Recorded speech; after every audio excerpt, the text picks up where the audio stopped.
Hello, hello. Hello, everybody. Hey. Welcome to another Wednesday night with your favorite ladies, the real football fans of New Jersey. I am Katie. This is Caitlin, and we are here, episode 227, our first episode of November. We Oh, are going into week 9 of the NFL football season. That's absolutely insane. We've can't got believe it. so much going on in the world of Housewives.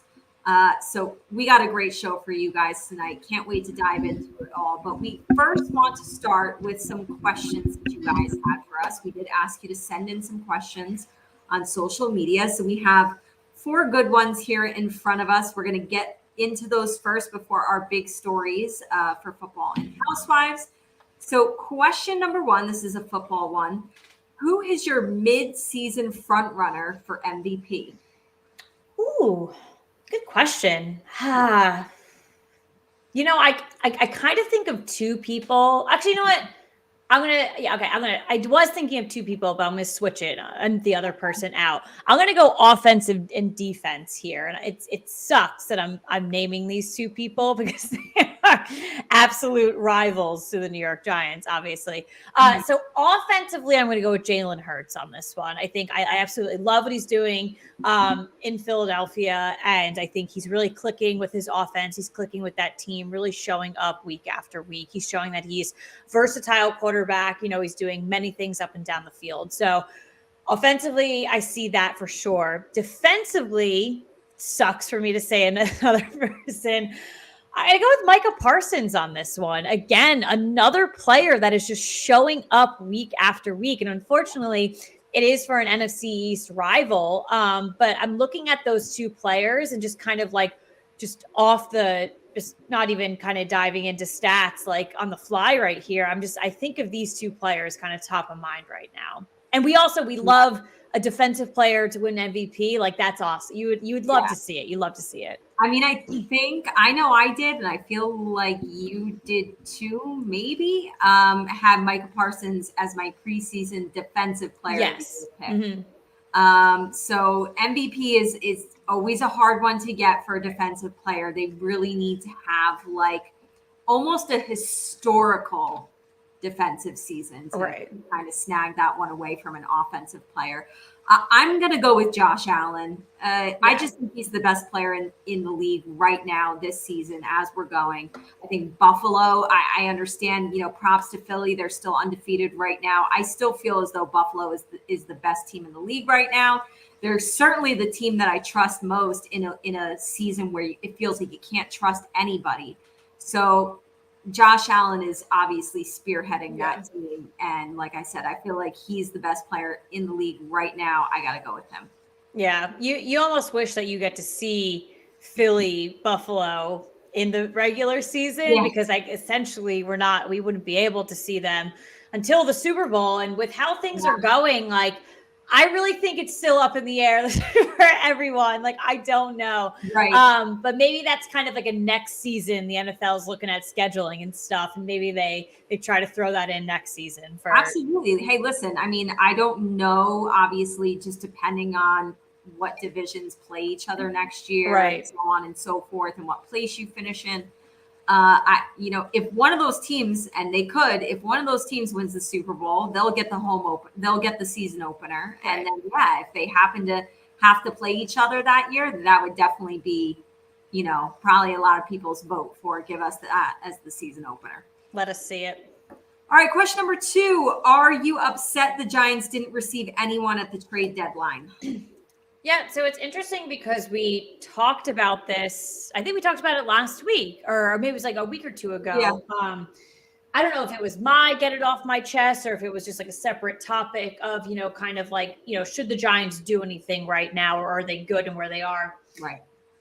I'm not going to say that I'm not upset that they didn't do anything. I think I was a little like I was anticipating it a little bit. Like I was maybe, kind of see, what's going on there. We obviously last week, unfortunately, saw some really horrendous play from Richie James, who they were throwing in on special teams. They were throwing in kind of at wide receiver. I do think he has a concussion, unfortunately. We did trade away Kadarius Toney, which we will talk about in a little bit. So that was the giver right there, the Kadarius Toney trade. So prior to, sorry, I'm getting a huge echo right here. Prior to the trade deadline, I guess I wasn't really thinking we would do anything, but that was like monumental. And I was like, we might have to do something now and have real estate to actually do it. We received third and a 6th round pick next year for him. So I won't say I am like totally disappointed though. Apparently Jerry Jeudy was going at a very high cost. The Broncos weren't taking anything less than a 2nd round pick. The Giants, I think, do have a 2nd round pick next year, but that's not a real estate I'm willing to give up right now. I think we're rolling with what Joe Shane thinks is he's comfortable with, and he wants to build upon it going into the 2023 season. So yeah, I'm not disappointed. I must say I did potentially think something was going to happen. But I think at the end of the day, if you look at salary cap, you look at our draft position going into 2023 at this point, what we have real estate wise in the draft, I think ultimately they made the right decision. Yeah, I definitely wouldn't use the word upset by any means. And I kind of like when the Kadarius Toney thing broke. I know, Kate, you and I were texting, and my thing that I said to you was, all right, I trust Joe Shane. Right. And so, I would have trusted him if he had gone and got a player before the trade deadline.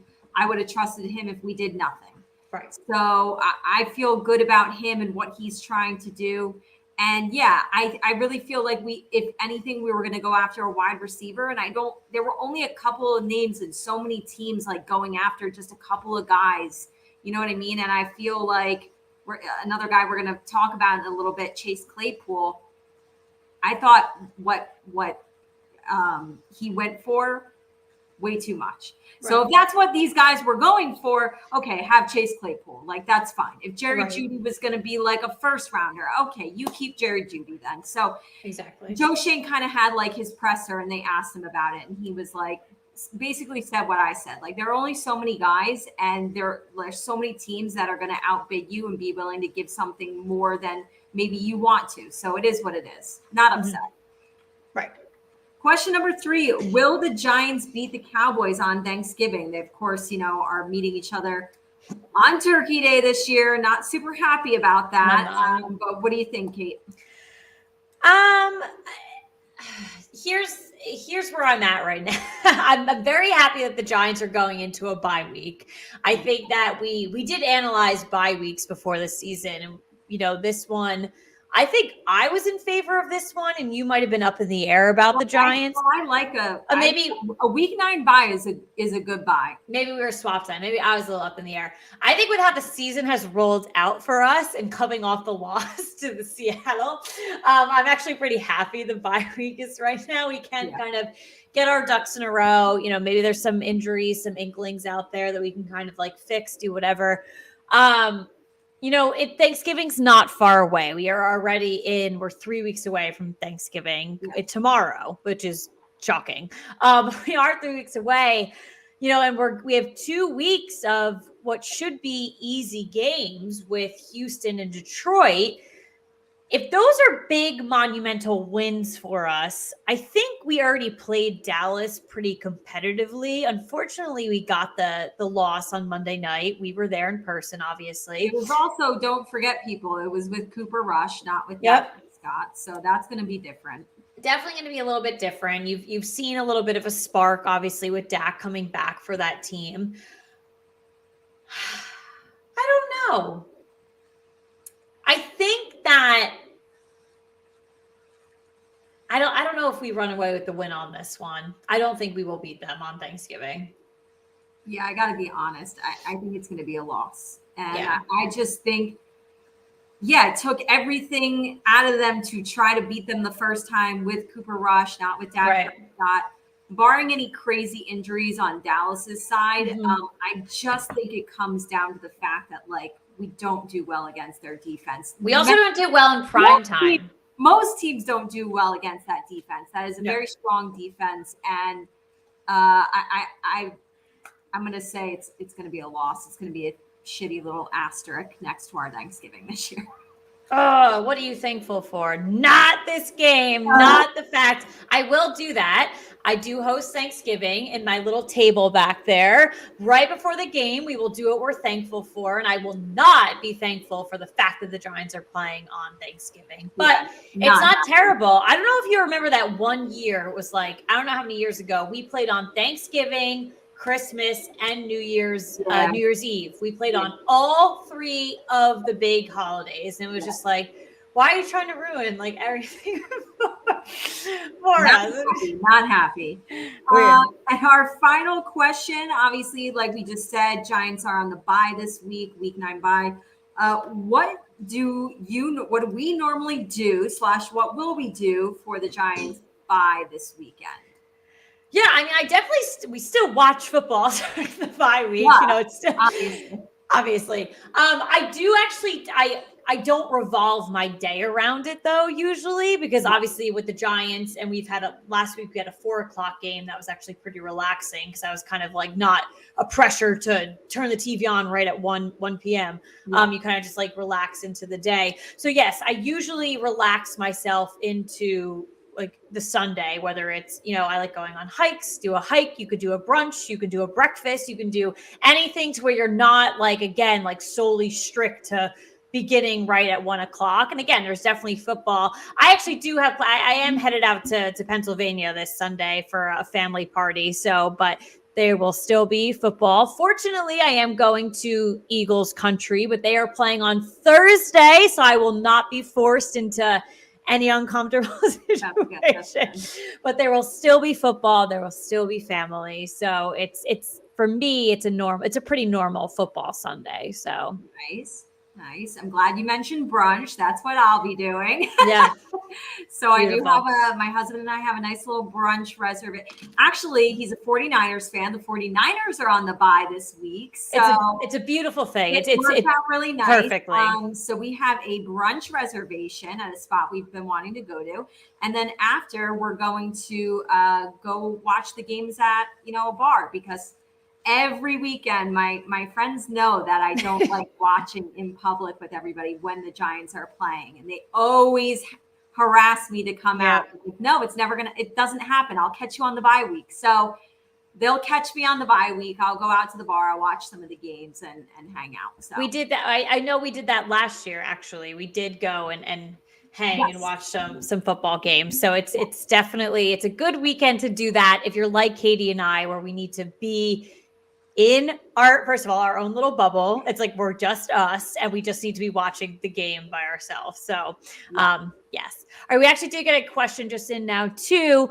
Knowing what you know now, would you sign Daniel Jones to an extension? So if the season ended today, my thought on this would be that Daniel Jones, you look to franchise tag him to see if he takes it. And then what you're doing from extension, from a contract perspective, you offer that up to Saquon Barkley. Those are the two big question marks going into 2023. If it were to end today, that's what you do. I actually heard on the radio earlier, what if you reversed it? You extend Daniel Jones to a 3-year contract. You offer Saquon Barkley the franchise tag. In my opinion, Saquon Barkley will deny the franchise tag. He will not take that, and he will go elsewhere. So yeah, I would say I would try to franchise tag him. And then as far as like whoever mentioned that you heard on a 3-year extension, I got to be honest with you.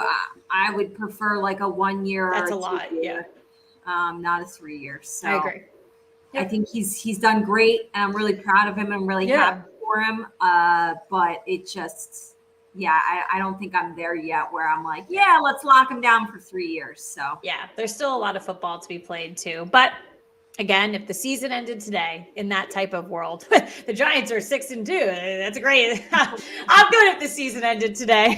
Yeah, absolutely. All right, so we have a ton to go over in the world of football, especially with the trade deadline that ended yesterday at 4 p.m. Eastern, and a lot of stuff happened here. All right, so After drafting Kadarius Toney in the first round in 2021, the New York Giants have officially traded him over to Kansas City for a 2023 third and sixth round pick. This was something that it wasn't on my bingo board, to be honest. I just thought this was a weird thing for Kansas City. I feel like there for are them, right. There are way too many like heads. There are way too many people, like, stars that you got to get the ball to. And it's too crowded over there. I have no idea why it was them who went after him, but okay. And they're giving, they drafted Sky Moore, who's right. He's like small and shifty like Kadarius is, and he hasn't really panned out. He hasn't done much. Yeah. So maybe they're looking at it as like, this is just a wash. And like, we're going to see if Kadarius could be better than him. But I just think there are too many heads over there.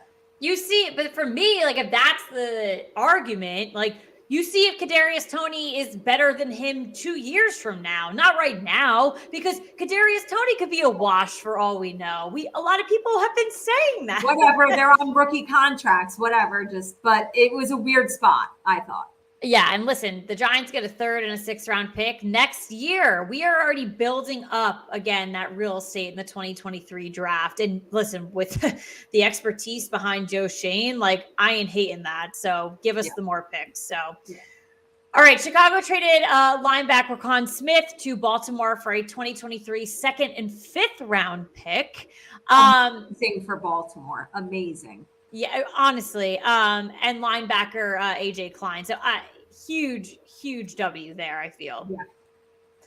All right, this was a pretty shocking one. I think Katie and I were both kind of wide-eyed for this. You never heard this guy's name in conversation about trade. No, not at all. And he's actually one of my favorite tight ends. And to be So Detroit traded tight end TJ Hawkinson and a 2023 fourth round pick and a 2024 fourth round pick to Minnesota for a 2023 second round pick and a 2024 third round pick. I mean, those picks are good for Detroit, like getting a second and third rounder. Like that's good, but like I still feel like Minnesota is winning here. They have Irv Smith, but Irv Smith just got hurt. He's going to be out for a little while, and I just think this is like a great weapon for Kirk Cousins in Minnesota, a team that's hot right now. Now you're just adding like another superstar to the mix. Oh my God. You've got TJ Hawkinson, you got Justin Jefferson, you got Dalvin Cook. Kirk Cousins is behind you. It's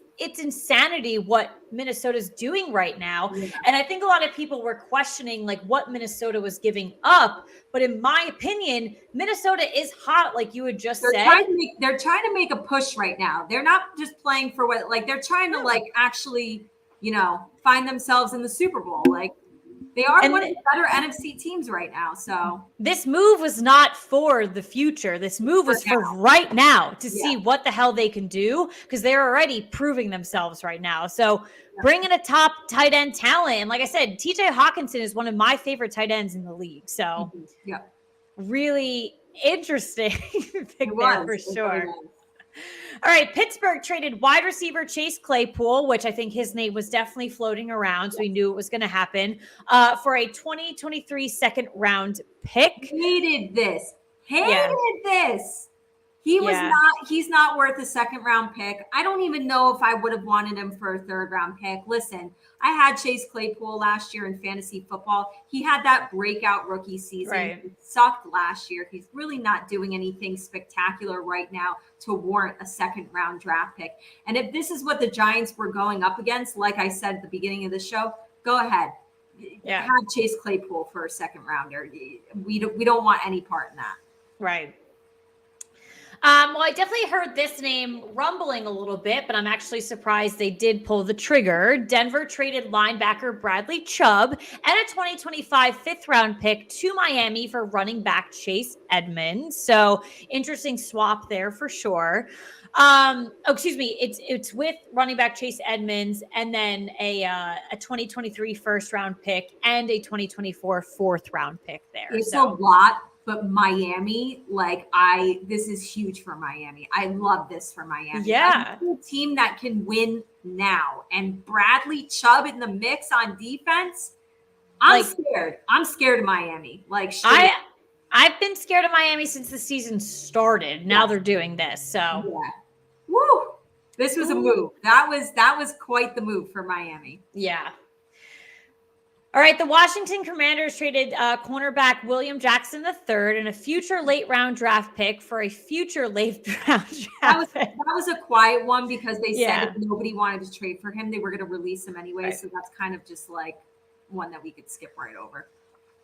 All right, so this for me was the most interesting trade, I feel, because I don't think anyone was eyeballing this person. Atlanta traded suspended wide receiver Calvin Ridley to Jacksonville for a 2023 fifth round pick and a 2024 second round pick. The most interesting thing about this trade is that Calvin Ridley is suspended for betting on the Falcons to beat Jacksonville last year. I didn't know. And now he is a part of the Jacksonville. Well, I got to tell you, like, I think this is good for Jacksonville. They're adding a weapon. I really like this for them as well. I love Calvin Ridley as a wide receiver. He is so freaking talented. Clearly not so smart with the rules and regulations when it comes to the NFL, but like, oh my goodness, like a huge W for Jacksonville right there. Yeah. All right, the Jets traded defensive end Jacob Martin and a 2024 fifth round pick to Denver for a 2024 fourth round pick. So that's really just kind of real estate there and just one name. So not really back and forth. Denver's losing Bradley Chubb. They right after went and got Jacob Martin filling in defensive end. So that was kind of, it's not Bradley Chubb, but it was good to go out and get someone.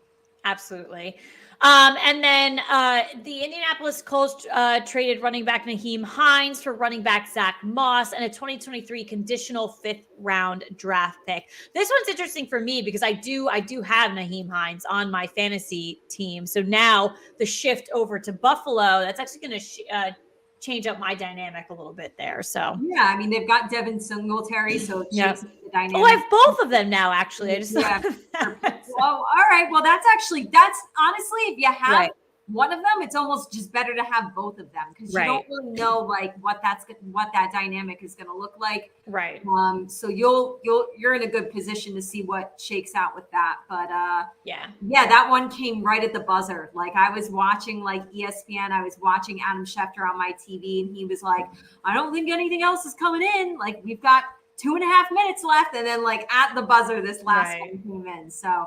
He was Nyheim Hines was another name that was running around, and they pulled the trigger last minute. So so a lot of news, a lot of stuff. Just real quick too, before we get into our thoughts from week 8. There's a lot going on at the Washington Commanders right now. There's stories of them selling the team. Something financially just came out an hour or two ago about them being sued or something. So we don't have a lot of information. So just acknowledging that Katie and I are aware of everything. Check our social media pages. We've already shared what like guys like Ian Rappaport and Adam Schefter know, what the NFL knows. It's probably going to be by next Wednesday that we'll be able to report on it in more full. So. All right. Well, let's get into our week 8 thoughts. This was a wild one. Enough. There's a lot on the line for it. We had a division game between Carolina and Atlanta. It did go into overtime.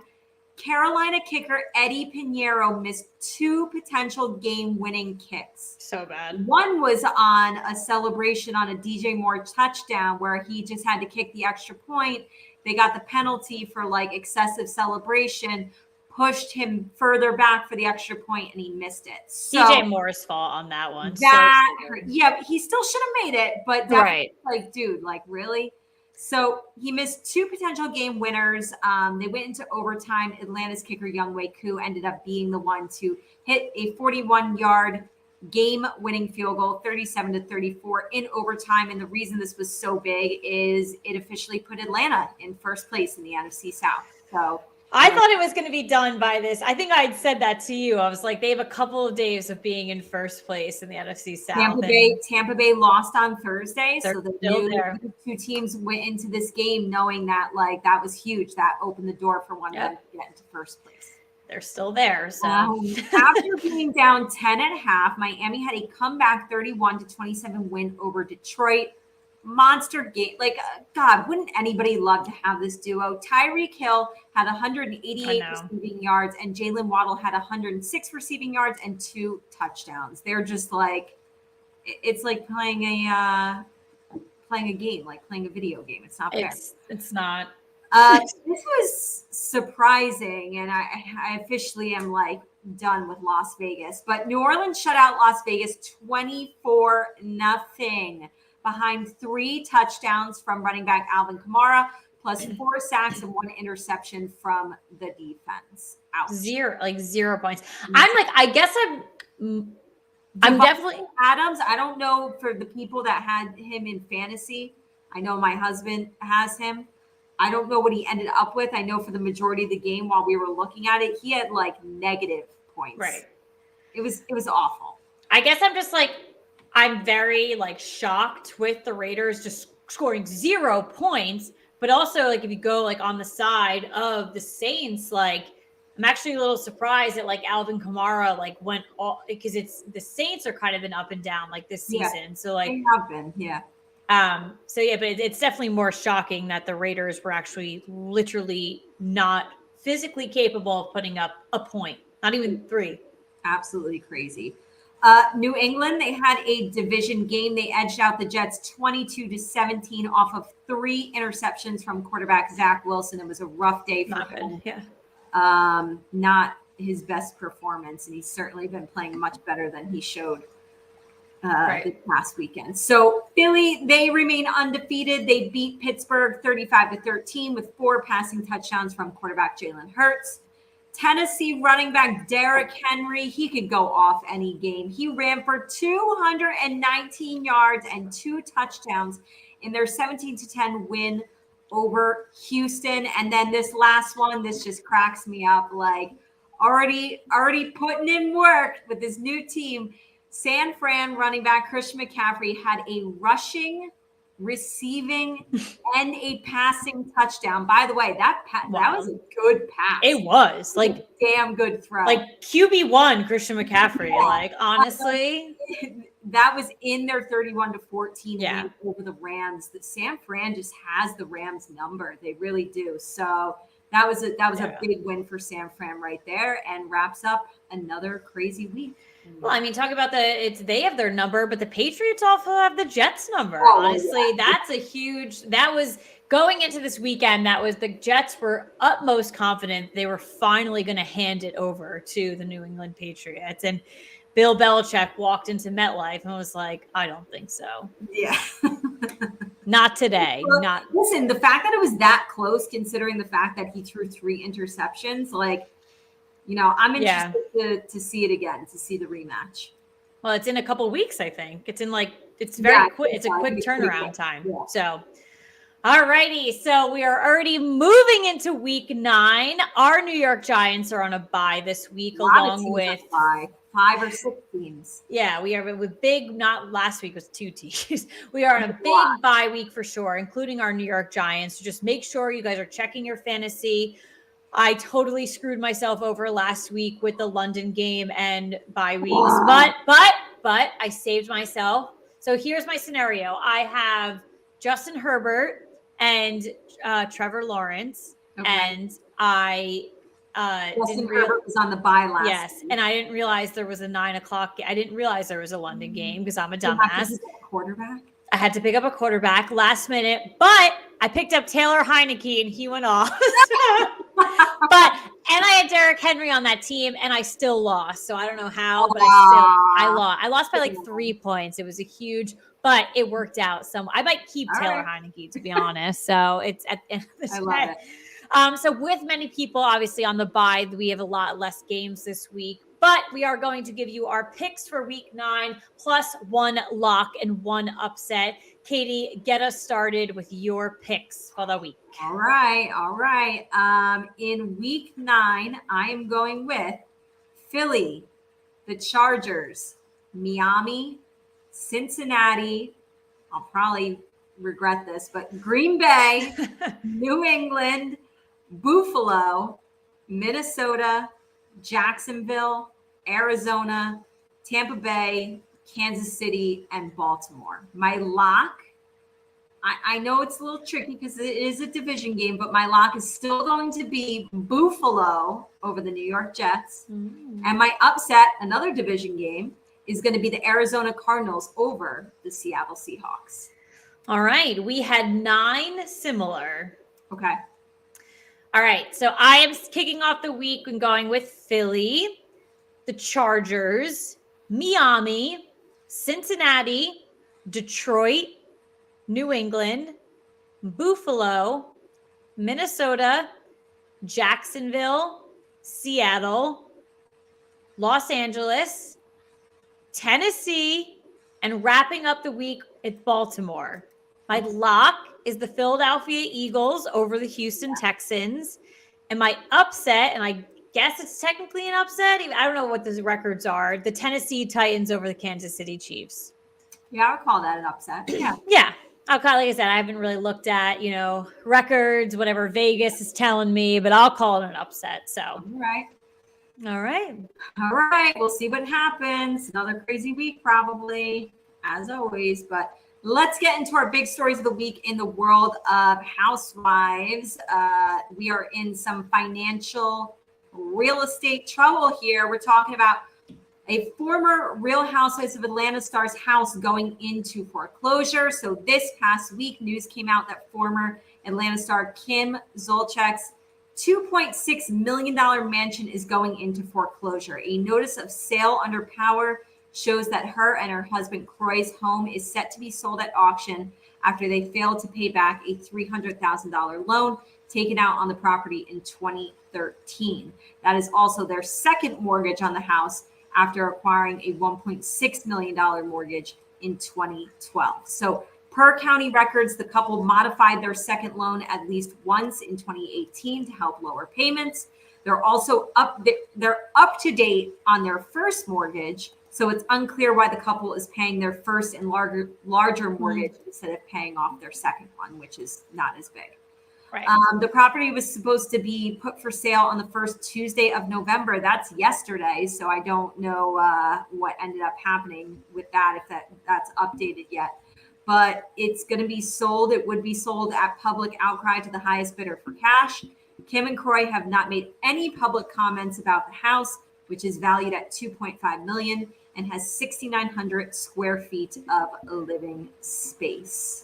Yeah, and for your weekly NFL Housewives crossover, Kroy is a former linebacker for the NFL. So if you guys didn't know that already, he played for the Saints, right? I think he played for Atlanta, obviously. While she was there, I guess that's maybe when they met. But he played for Atlanta for a while, and then I think he bounced around. But I think the majority of his is Atlanta. Okay, yeah. So there's your daily or your weekly tie-in from Housewives and the NFL. But yeah, honestly, I was actually pretty surprised when I saw this come out. But I don't know. I mean, I feel like we're always talking about these women have absurd money, but I feel like we're always coming on this show reporting some kind of financial trouble or sharing these kind of. Well, Kim's also been off of Atlanta for like 100 years. Yeah, a long time. So she's not, obviously making money show anymore. Yeah. Kroy has been out of the NFL for a very long time. I don't know what the two of them are up to. So apparently, it's whatever they're doing. It's not enough to keep them afloat. Yeah, her daughters do a bunch of stuff on Instagram. I see sometimes, and it's like but it's nothing like substantial. Like you're not making like billions off of it. So I don't know, but we'll see. All right. So our second story of the week, we are ranking every Housewives series by their rating. So this past week, ScreenRant.com gave us every Real Housewives franchise ranked by ratings of their most recent season. So should we go ahead and let's do we'll do the list. Yep. Do the rankings. Okay. All right. So coming in at number 1, we have Real Housewives of New Jersey season 12, $1.6 million viewers. 1.16. Oh, 1.16 million viewers. Number 2, Real Housewives of Beverly Hills, season 12, 1.15 million viewers. Orange County comes in at number 3. They're at season 16 with 1 million viewers. New York, season 13 with a 960,000 viewers. Atlanta, season 14, 933,000 viewers. Potomac, season 7, 792,000 viewers. Dubai, season 1, 769,000 viewers. And Salt Lake City, season 3, 685,000 viewers. And just to keep in mind, right here, Atlanta and Salt Lake City have just started their season. So that's like their average so far for the episodes that have aired, which is like 3 or 4 episodes. So the thing is like, and they always say that the highest viewed episodes are always the premiere episode, the finale episode, and then the reunion episodes. So for those 2 franchises, I think I was surprised. I'm sure a lot of you hearing this are a little bit surprised. Like, for example, Salt Lake City being in last place, even after Dubai. But you know, they haven't had the finale episode and the reunion episodes to kind of maybe help bump up that number. So I think when you average it out, when they will be over, they'll be above. They'll jump a couple spots on this list. And just a couple of things here. So obviously, we see that Salt Lake season 3 premieres lower than season 2. So I'm not really sure what the reason why that could be. To be honest. But if you look back at season 2 and you premiere with that Sprinter van footage, you're absolutely correct. You're absolutely. I mean, they kicked off that season with a bang. You're absolutely correct. Absolutely. Yeah. So Dubai premiered with mediocre numbers. We actually don't know if we're getting a season 2 there. So.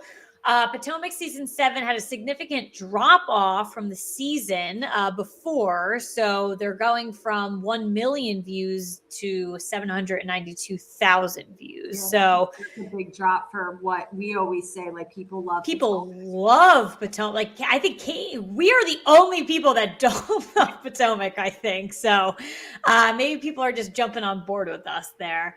Atlanta season 14 had one of the lowest season premiere ratings in Atlanta history. And then Roni season 13 finale had just 542,000 views, which Katie, I don't think I watched the finale. I honestly can tell you that I missed like the last couple of episodes, and it became a thing of I didn't want to watch it.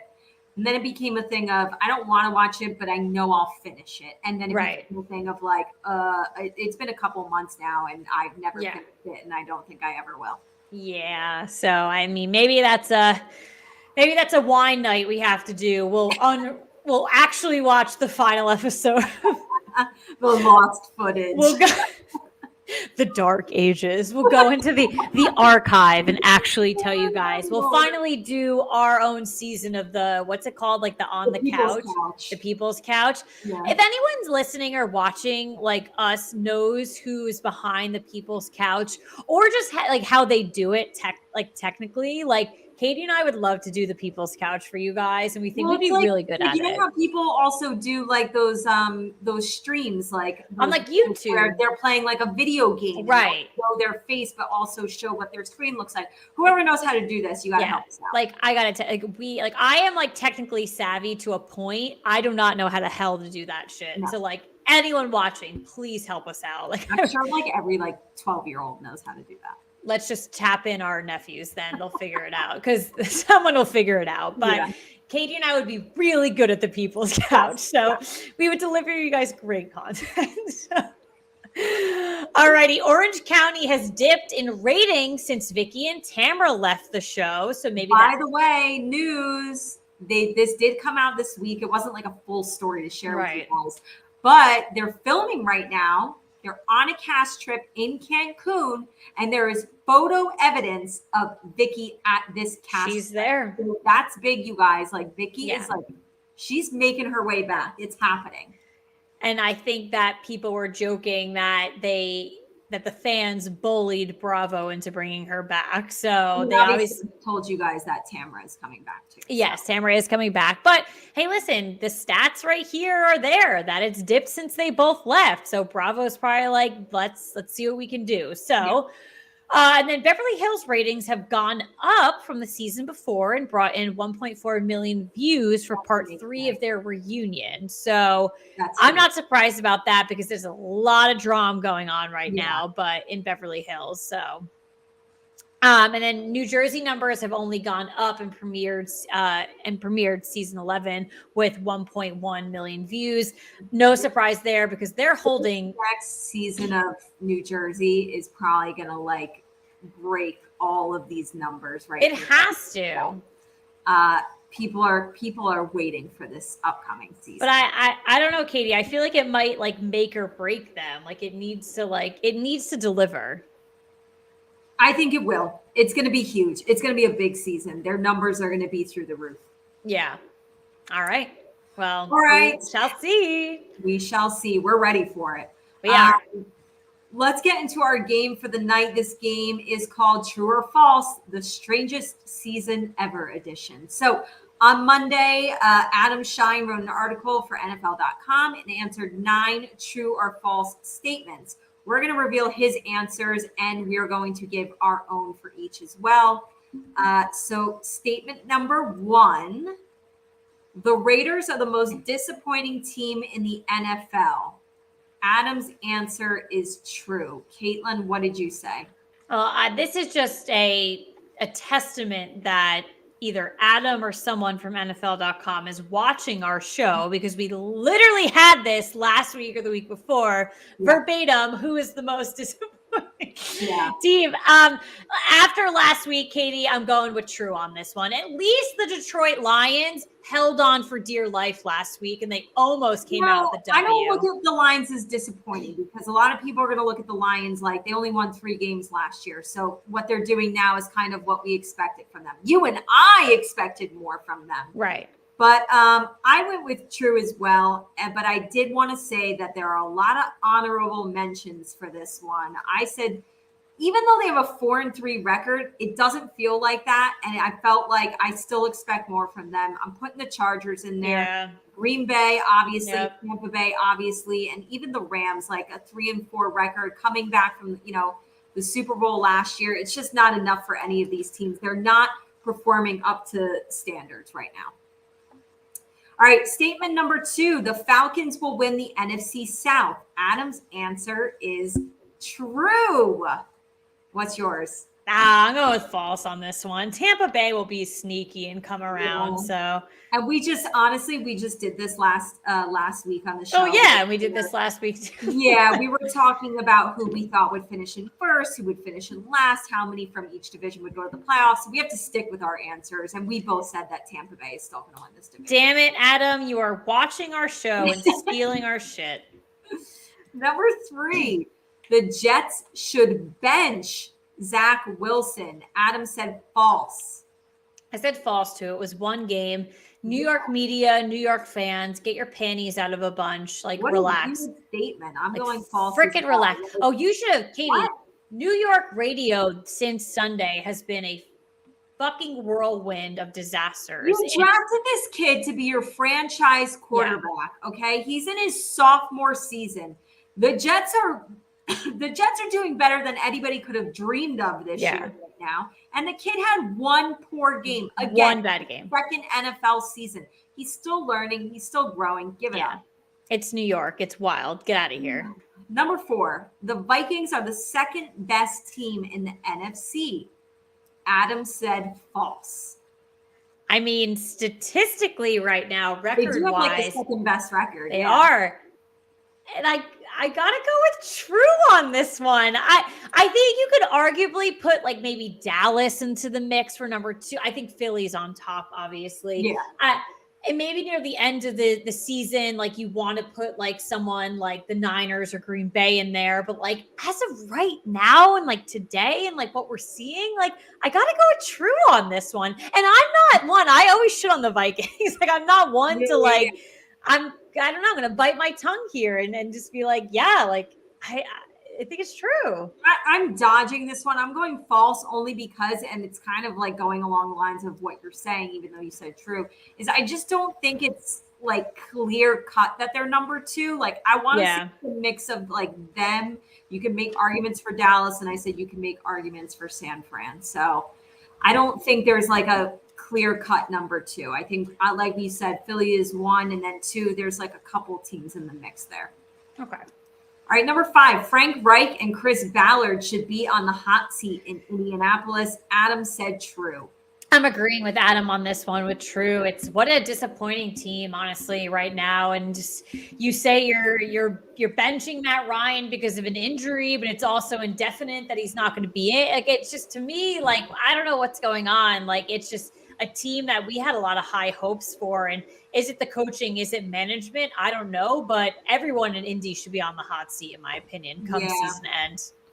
Yeah, I went with true as well, and that sucks. I really like Frank Reich a lot. Yeah, and it just, this is his 5th season, I believe, now with the team. They've made the playoffs like twice in his 5 years there, and I just think they have so much talent on both sides of the ball, and they're not losing like they're not having seasons where you have like god awful records, but I just feel like it was almost like when Green Bay cut ties with Mike McCarthy. He just wasn't like getting them over that hump. And I feel like that's what's happening here in Indy.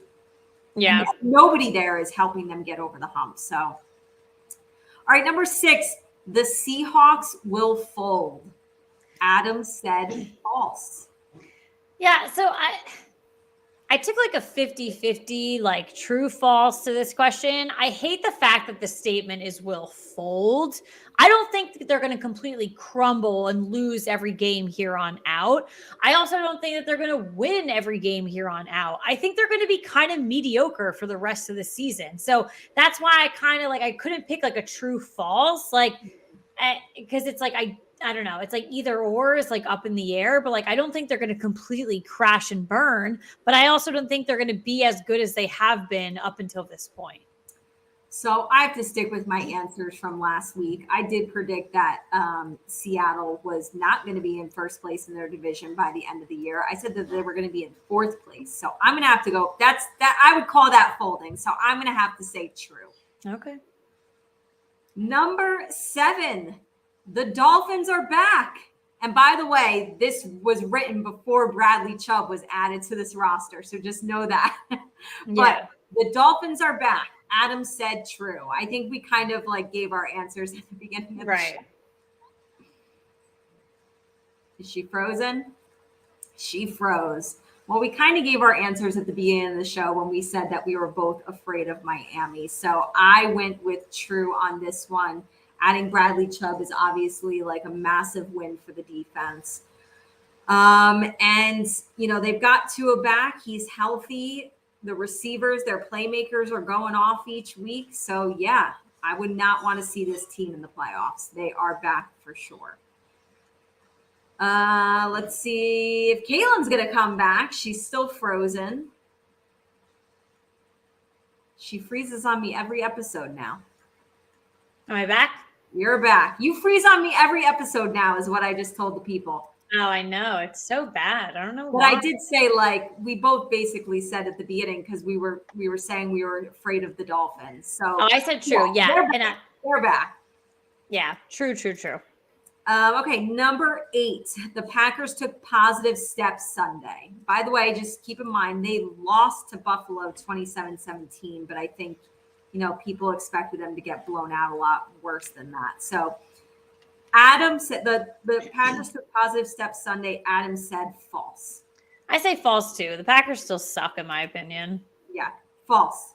I said I didn't watch their game against Buffalo, which score-wise was closer than I expected, but Rodgers still only threw for 203 yards and went 19 for 30. Like, that's just not Aaron Rodgers. Like that, where are they getting the positives from? The fact that Buffalo didn't beat them like 50-0? I don't understand. Yeah. All right. And the last one, the Broncos are back. Adam said false. Yeah, false. I don't know where the hell the Broncos are, but they are not back. I will tell you that. Yeah, false. I wouldn't call a 21-17 win over Jacksonville a big signature win that gives me faith in Denver. So no, they're still sketchy. They're still weird. They're not back. Yeah, no.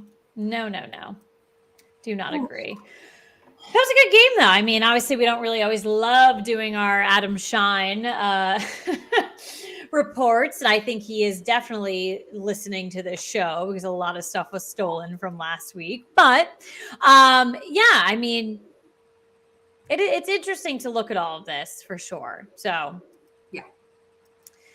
All righty. It is that time of the episode where we get it off our chest. Positive, negative, football, housewives, wine, life. The fact that it's November 2nd already. Oh my goodness gracious. Anything you want to get it off your chest to the audience. Katie, why don't you go ahead and kick us off? Ooh, I don't know. I still don't have mine yet. I think you kick us off, and then if something hits me. All right, cool. Mine tonight. Well, I'm going to have to pull our branding down for a second. Got to pull us out of this because I want to share screen. So it was Halloween, obviously, this past weekend, and I had a great time looking at everyone's costumes. I obviously have a Halloween party every year, so I loved everyone coming to my party and, seeing all their costumes. Obviously, major shout out to Katie and her husband who had great, great costumes. You can head over to social media. Well, as always. Obviously. So I just love seeing what everyone else is being out there. So, and the NFL is always a great time to see players show up to pre-games. They show up, there's even analysts that show up, on the day and they're dressed up. So just calling out some goodies and some baddies here. So let me go ahead and see if I can get this screen share up here. Oh, so it's coming up on the screen here. So we have Myles Garrett. He is Vecna from Stranger Things. I don't watch Stranger Things. So it's literally horrifying what he was able to do. It's identical. But what I liked about this as well is that he also brought up from previous years that he does that like sack thing where he puts on the back of all the quarterbacks he's ever sacked before, and it's like a Grim Reaper look. So he did that as well. So I think that is very good. I like that. My other one that I loved is from a NFL Game Day analyst. Her name is Rachel. I'm blanking on her last name. It's like Rachel something with a B. She does all NFL content. She also does NFL Game Day. She dressed up as Brian Dable, and I got to tell you, I love it. Killed it. Like, is that Brian Dable? I think it's like Rachel. I need to add a couple more LBs, but yeah, I was gonna say she's in great shape, so she's not looking like Mr. Dable on the sidelines. I think it's like Rachel Bonetta. You gotta she's really freaking funny. She's a great commentator, she's a great analyst, but she's also really funny on social media. And this to me just takes the cake. I love it. Unfortunately, my biggest loser of the evening has to be Mr. Eli Manning. This was horrendously terrifying in every way, shape, or form.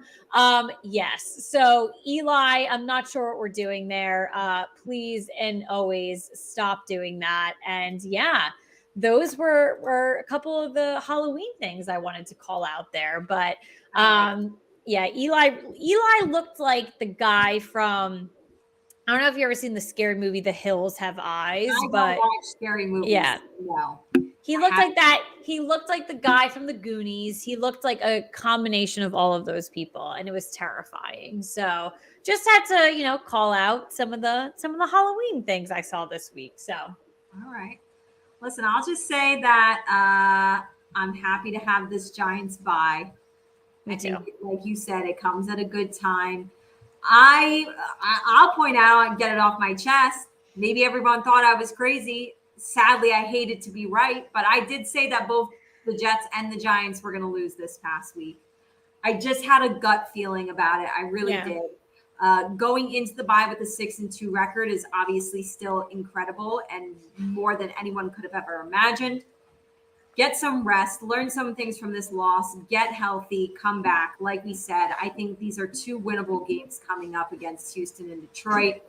Was hoping to, like I said, hoping to attend one of those, but 6-2, the ticket prices go up. So They're up. I'm hoping for 2 wins there. I'm blanking on exactly what the rest of the schedule looks like after that. We have Dallas. After that Thanksgiving. Yep, on Thanksgiving. It's gonna be a tough one. So I think the Giants really need to get those 2 wins and an 8-2 record going against Dallas. I mean, hell, if we both think that they're gonna lose, I'll take the 8-2 record going into it and go to 8-3. So we'll see what happens. But like I said, I'm happy that this bye is coming at this time and hopefully continue to have a successful season. So yeah. And before we get into what you shouldn't miss this week, you guys should not miss that tomorrow is Katie's birthday. So I am wishing her a very, very happy birthday on the episode tonight if you are listening, watching live right now. But don't you worry, I will remind all of you tomorrow that it is her birthday and you send her all the loving wishes that you can. So that's something that you don't want to miss this week. Yes. Happy to have my birthday land on the bye week. And mine is on Thanksgiving weekend, so I don't have a game on Sunday. There you go. Caitlin and I both have November birthdays, so we're always used to a lot of the time seeing losses during our birthday weekend. Yes. So we're happy. We're good. For the last 6 years. But things you don't want to miss for the rest of the week: Real Housewives of Salt Lake City, that is on tonight at 9 p.m. Real Housewives of Atlanta on Sunday at 8. NFL Week 9 primetime games. They're okay. They're not bad. I've seen worse. Right. Thursday night football, Philly at Houston. Sunday night football, Tennessee at Kansas City. That's Caitlin's upset pick. And Monday night football, Baltimore at New Orleans. College football. If you like college football, this is the weekend. We got number 1 Georgia versus number 2 Tennessee. Number 6 Alabama versus number 15 LSU. And number 20 Wake Forest versus number 21 NC State. Caitlin, I want a quick prediction here because you do watch college football. Obviously, I know who'd Bama lose to? Tennessee? Yes. You've gotten a good look at both of these teams. Who do you like, number 1 Georgia versus number 2 Tennessee? So the rankings, I think Tennessee actually bumped up to the number 1 spot. So I have to I don't think so. I gotta look real quick. Did these on Tuesday, and rankings usually come out on a Monday. You're right, but I saw maybe it was one of those weird ass things I was looking at. For some reason, I thought they bumped up to number 1. No, Georgia's 1, Tennessee's 2. So, fortunately, Alabama hasn't seen Georgia in person this season. We have seen Tennessee. I actually think Georgia is a lot better than Tennessee, just up and down the field. What a lot of people need to realize is that Georgia basically they sent a couple people off to the NFL last year. They did not graduate basically anyone. They have and what they're known for is their dominant defense, but we're also seeing a huge offense from them this season. I think they are a lot better than Tennessee. And even going up to the top 6, you're seeing names like Clemson in there, seeing other things like that. Still, for me, I think Georgia is the dominant going all the way to that national championship. And we'll see what happens there. Unfortunately, Tennessee did beat Alabama. I think they unveiled a lot of Alabama's kind of, they've got some holes in a lot of parts of their team. And that unfortunately came to life when they played them. So, but yeah, I just think holistically, the entire team, Georgia is a lot better than Tennessee. So there you have it. It's from the college football watcher herself, because Lord knows I don't watch. Yeah, but But I mean, listen, Tennessee got to number 2 for beating teams like Alabama. So right. So it's are they actually number 2, or was that just a really obviously good signature win against Alabama, but maybe it was just any given Sunday, it was a whatever, but. Absolutely. We'll certainly find out this weekend for sure. I'm looking forward to it. Both I don't watch, but I'm definitely going to be looking in at the score. So yes. So All right. Well, thank you guys so much for hanging out with us. As always, can't wait to catch you next Wednesday, the real football fans of New Jersey. You guys have a great weekend. If you are a Giants fan, then, enjoy some rest and relaxation. Maybe do something with your Sunday. Enjoy it. Less stress. Less stress. Take that as a win right there. And we'll see you guys next week. Absolutely. Thank you, guys. Good night.